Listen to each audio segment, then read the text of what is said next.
साथियों, अभी हाल ही में उत्तर प्रदेश के मुख्यमंत्री माननीय योगी आदित्यनाथ जी मेरठ जनपद में आए थे और वहां पर उन्होंने विभिन्न कार्यालयों का उद्घाटन करते समय एक बयान दिया और उसमें कहा कि किसानों के कंधे पर बंदूक रखकर देश की सुरक्षा में लगा रहे हैं सेंध।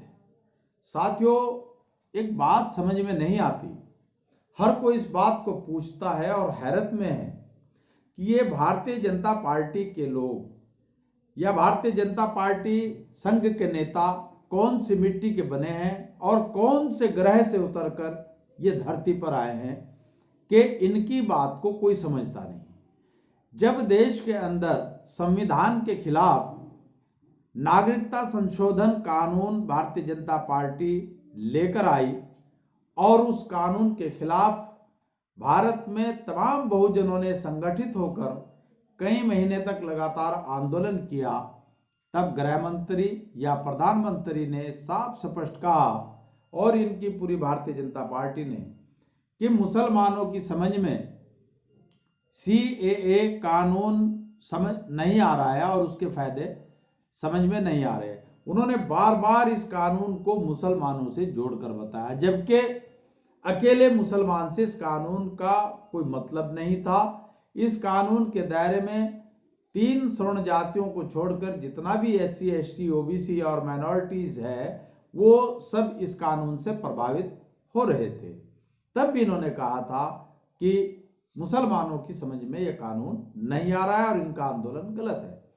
उसके बाद व्यापारियों को इन्होंने GST के मुद्दे को लेकर कहा था कि GST के लाभ क्या क्या हैं वो व्यापारियों की समझ में नहीं आ रहे और इसीलिए व्यापारी विचलित है और वो आंदोलन कर रहे हैं।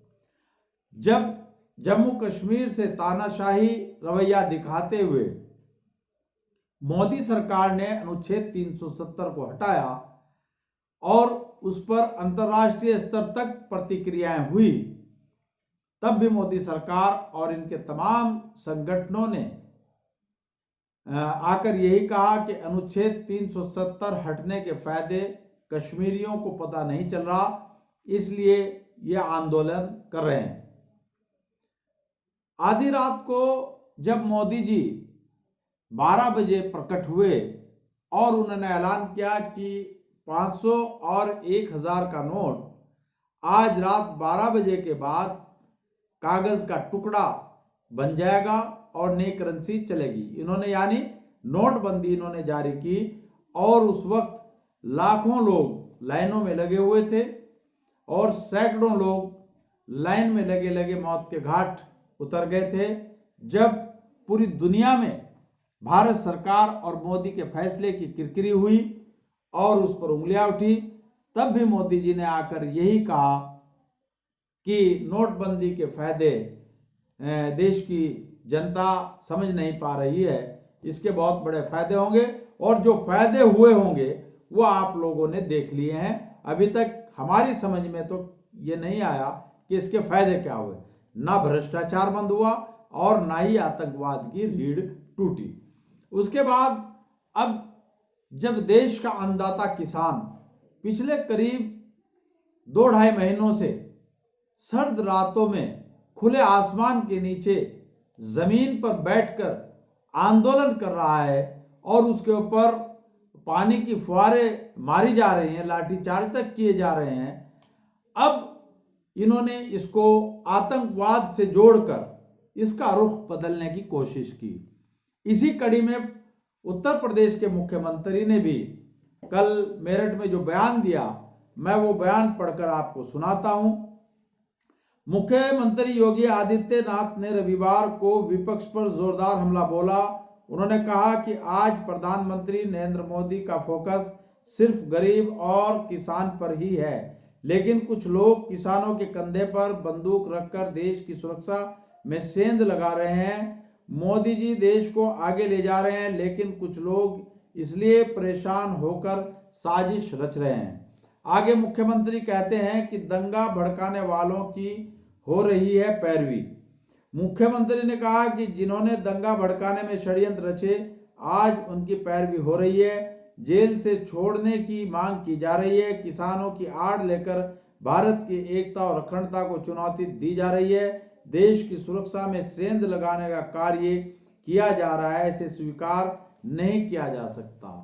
हमेशा आपने देखा होगा कि जितने भी आंदोलन देश में होते हैं, भारतीय जनता पार्टी अपनी विफलता को छुपाने के लिए, अपने काले कारनामों पर पर्दा डालने के लिए, अपने द्वारा किए जा रहे जन विरोधी और संविधान विरोधी कार्यों से लोगों का ध्यान हटाने के लिए एक ही बात करते हैं, हिंदू मुसलमान या पाकिस्तान, पाकिस्तान या हिंदू मुसलमान। अब किसान जो आंदोलन देश के अंदर चला रहा है, जो देश का अन्नदाता है, इस आंदोलन को भी भारतीय जनता पार्टी और उसके मुख्यमंत्रियों, उसके नेताओं ने कहना शुरू कर दिया कि इसको माओवादियों का समर्थन है, इसको नक्सलवादियों का समर्थन है, इसको आतंकवादियों का समर्थन है, इनका कनेक्शन चाइना से है या पाकिस्तान से है।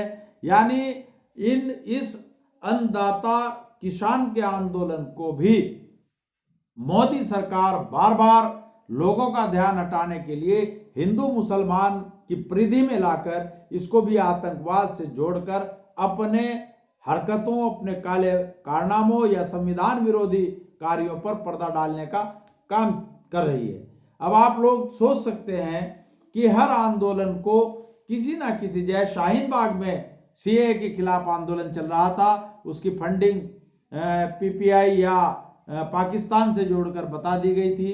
इसी तरह किसानों के आंदोलन को भी आज फिर इसी घटिया मानसिकता के तहत आतंकवाद से जोड़कर तमाम किसानों को अपमानित करने का काम मोदी सरकार कर रही है।